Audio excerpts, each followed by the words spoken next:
In a world of YouTube content where just negativity reigns supreme, it always gets you more views because it's that conflict, it's that drama, that juicy little drama out there to get you something excited to listen to. I'm happy to actually report something finally nice that's happening, and it's the fact that Star Wars Battlefront 2 is back. Like, it not only just back in a small degree, the most back it's ever been, if that's even like a right way to say it. Because according to Steam DB charts here, this is the most population they've ever had on Steam for Battlefront 2. This is more than back when the resurgence came back in 2021 when people thought, oh my god, the game is back. It's even more back now. Now you're probably thinking, whoa, 12,000 people, that's almost like nothing. This is a drop in the pond when it comes to the grand scope of gamers. Well, what if I told you it's on console as well, and that's where a lot of these players are. So many, in fact, that apparently it's saying, I just saw it was a couple days ago, right on the 21st of May, that the Battlefront 2 peak population went over 160,000 concurrent players that night, a 104% increase from the night before, the highest peak they've had in 5 years. But don't take my word for it, take the word from this former dev right here that actually talked about it, saying that saying that that number could be plausible. We're reaching up to 167,000 people playing this game at any moment, saying that a lot of times that the weekly unique player counts, but 166,000 daily was not impossible for the current hype in market and things like that for how things are right now with Battlefront 2. So that's kind of crazy to see a game that's almost 10 years old, 8 years old at this point, getting this much traction right now. That's amazing. So what's causing this sudden resurgence? Because there hasn't been like any patches or anything like that. So the game's been kind of just doing its own thing, but all of a sudden it gets this huge population boost. What's causing that to happen? I'd say a big reason is the season 2 of Andor has been very well received. Again, like 97% on Rotten Tomatoes, 88% through the community rating. Like, people are loving it. So it's getting them going like, okay, what's a good Star Wars game I haven't played in a long time?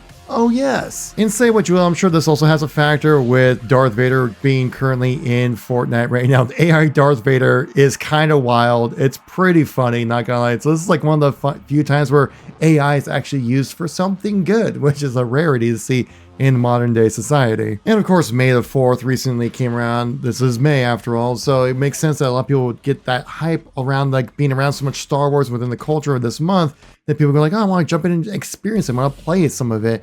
And so they want to jump over and play some Battlefront 2. So much so that people have actually started to rumble a little bit about a Battlefront 3 and where's it going to come from. And basically right now, the idea has already been fully shot down. And if you guys remember, the idea for Battlefront 3 was pitched to EA and from DICE, and they were turned down from that because of EA was not wanting to pay those licensing fees, saying that they got turned down because it takes 20% more sales to make the same money. And at that point, with the cost of games being developed and how expensive it is to just put something out that you need to make 20% more than you would expect to make from a game already at this size, you can kind of see where EA is going like, we probably shouldn't really bother with that. But dude, if you just do it right, like, people would love it. Like, people love Battlefront 2. It is a phenomenal game. I mean, it definitely has its weak points and parts where it could be better, but the multiplayer experience now is phenomenal and something that I would highly suggest jumping in and play, especially right now with this heightened interest in the franchise.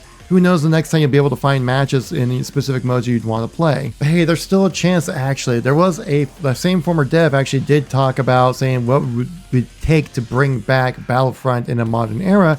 And he brought back like an interesting idea, saying, hear me out, no Battlefront 3 right now, but Battlefront 2 remaster for whatever future console is arriving in 27 or 28. Dev time is around 2 or 3 years. There's a laundry list of improvements that this game could get, in my opinion, and getting it updated was always on my wish list. Once that is a success, then start working on 3. You have a team familiar with the engine, assets, and really could kick off developing a 3 within much shorter time span, and working on feedback from fresh Battlefront 2 audience base. This would be a 5 to 6 year plan, but it's far more likely to be a success. Which for me, I would absolutely take that. Yeah, whatever lets me get a chance to play some FPS Star Wars, I would absolutely love that, because this game, Star Wars Battlefront, was exactly what we all wanted. It was Battlefield, but Star Wars. But oh man, the problems with this game. It was so just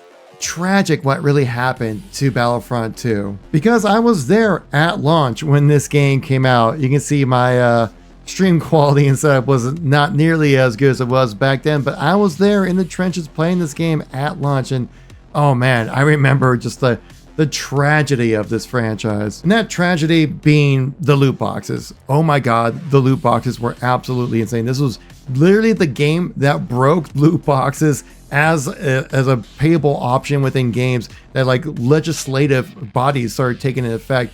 EA nearly lost the license to Star Wars because of this game and the outrage that was caused from the mass amount and the heavy microtransaction processing that was going on with the game. This was peak loot boxes, but this was also the game that killed loot boxes. And yeah, they took the loot boxes out of the game before the launch because of the insane amount of controversy from this. But the thing is that like it really hurt the game overall, because then it just really became like an overall just a super grind fest when it came to trying to unlock all these star cards, and each star card having their own like 3 variations, like common, medium, and high tier cards, that you just had to grind so much for this game. And it really kind of maybe not really want to play so much, because it felt like the people who just never left this game had a clear advantage on players who were maybe just starting out, or maybe just didn't want to spend, you know, over 200 plus hours trying to grind to at least get to like a competitive level within a game. It just really kind of hurts the overall tone and experience of playing Battlefront 2. And if we're talking about community sentiment from Star Wars Battlefront, we gotta talk about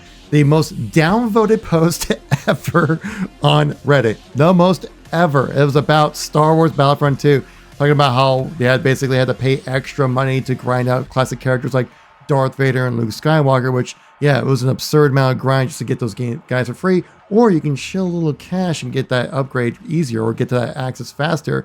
And of course, this is where the EA community team came in with a comment that got downvoted 668,000 times from this singular comment. I mean, this one line saying the intent was to provide players with a sense of pride and accomplishment, that's still a meme to this day. That's how bad this whole thing was. Funny thing is, actually, when I was trying to do research, trying to find like this actual direct post, because I actually had to do a little bit of digging, but it turns out that this is recorded in the Guinness Book of World Records for the most downvoted post of all time. Like, I know Guinness Book of World Records has some random records to keep track of, so it's not too crazy to get that noted, but it's just so funny, like officially recognized as the worst liked post ever in internet history. So while we can thank Battlefront 2 for ending the loot box era of gaming, it just had to come at the ultimate cost, a true sacrifice. But hey, now every game's a microtransaction filled live service game with premium cosmetics. Is that better? At least it's not gambling. But like I stated at the top of this video, I'm just happy that I finally get a chance to talk about something positive within the gaming sphere as a whole. I've been so caught up in all the marathon drama, and now Splitgate 2 is just not working as well. And so it just seems like a lot of times we're just so focused on these negative aspects of games and things like that. And, you know, microtransactions not being, you know, properly well balanced and things like that. And everything's a free to play shooter that, you know, is built to bomb kind of stuff. It's just, I'm glad that I actually have something positive to talk about for once in gaming. It's just a real nice change of pace. So like right now, go download Star Wars Battlefront 2, play it while you can, while the population's still there. I don't see this hanging on very much longer. I have this feeling this is gonna be much more of a just nice flash of the pan, something that's gonna be really appreciated for the moment, and people kind of go back to wherever their live service games are probably playing. If you made it this far in the video, I hope I earned your like, maybe even a subscribe, and want to see who the real ones are that made it to the end of this video. Let's get a star emoji, just kind of, you know, Star Wars, you know. Anyway, so thanks for watching. I greatly appreciate it, and I'll catch you on the next one. Peace out, everybody.